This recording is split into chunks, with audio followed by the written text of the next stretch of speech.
Hello, I'm Antonio Mora. This is the newsandnews.com Day in Brief. Today's top stories in 4 minutes. It's Thursday, December 27th at about 6 p.m. Eastern Time. I now have no doubt we live in a Trump reality, a bizarro world where everything is oddly inverted and different from our traditional expectations.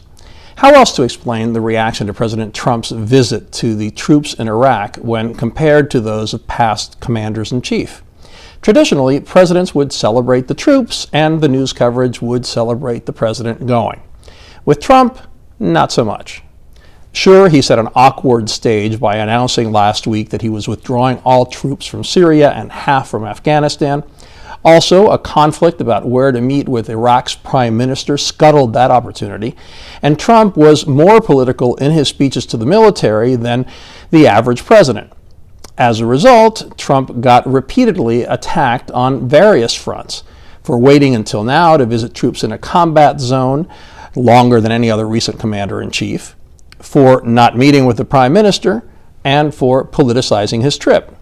As they sing in Aladdin, it's a whole new world. The serious mess the pullout from Syria will cause is beginning to take shape, and the spoils go to the knockout winners: Syrian dictator Bashar al-Assad, his pal Vladimir Putin, and Assad's Iranian sponsors. Already, Russia is arguing that Assad should be allowed to take over whatever land the U.S. vacates. The Turks, who are a NATO ally, are sending a high-level team to Moscow to discuss Syria. And the Kurds, alarmed by the decision of their long-time American allies to abandon them, are throwing in their lot with Moscow and with Assad to protect them from their sworn enemies, the Turks. Got all that? It's a whole new Middle East morass, and it seems that it is mostly American enemies who are benefiting.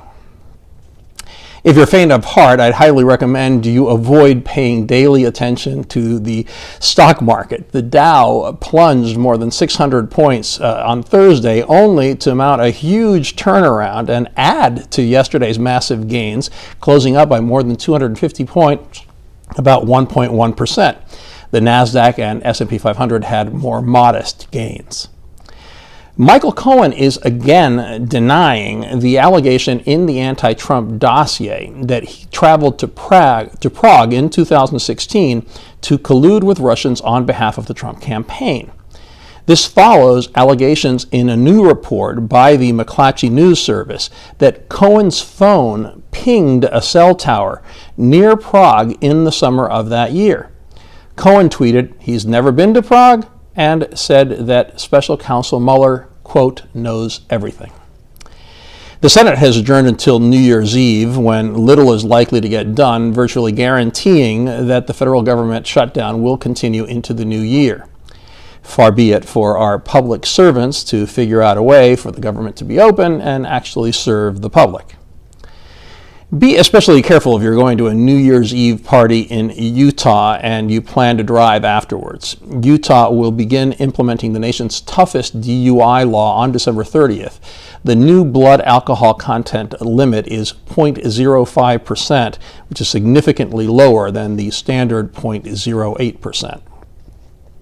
In our alternate universes segment, The Great Divide Between Conservative and Liberal Media, straight news articles and TV reports must stop editorializing.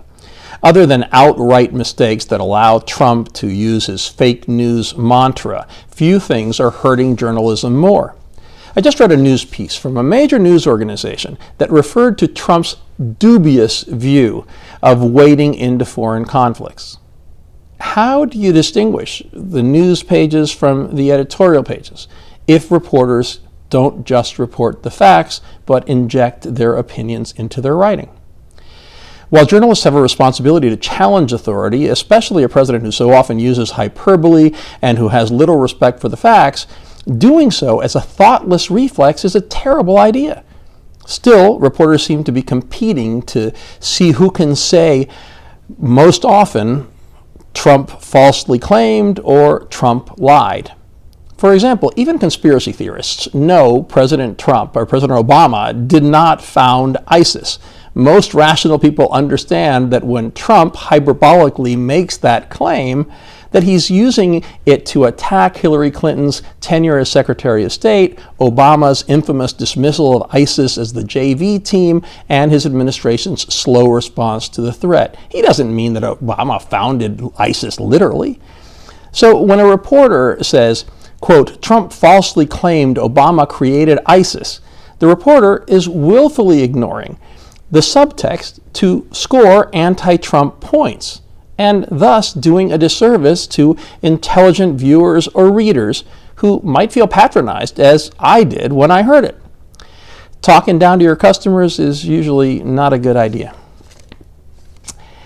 We have all those stories and much more updated around the clock, 7 days a week on newsandnews.com, where you'll find all you need to know in one place. Please subscribe to our YouTube channel by clicking on the right of your screen just below this video. Please follow us on Twitter at Real News and News, and follow me on Facebook on Facebook at Real News and News, and follow me on Twitter at AMorra TV. I'll see you again tomorrow.